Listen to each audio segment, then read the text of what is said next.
مینوالو ته په پښتنه مینه دا غزل ډالۍ کوو په ټولو ته هیله لرو چې د دوی د خوښې وړ وګرځي. وار په وار او دم په دم ناوخته کېږي کیسې لنډې کوه زم ناوخته کېږي ژوند میزان سره په دومره بیړه بیایي چې درګورم شاته هم ناوخته کېږي که پرېږدم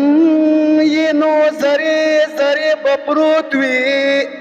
که زړګی راټولوم ناوخته کېږي زه به ستا لارې څارم د ژوند تر پایه اوس د خدای باندې سپارم ناوخته کېږي. دا و اصل خان د ډېر په زړه پورې د پښتو ادب ترنم امید لرو چې تاسو به خوند ځنې واخلئ. الله مو خوشحاله آباده لره چارز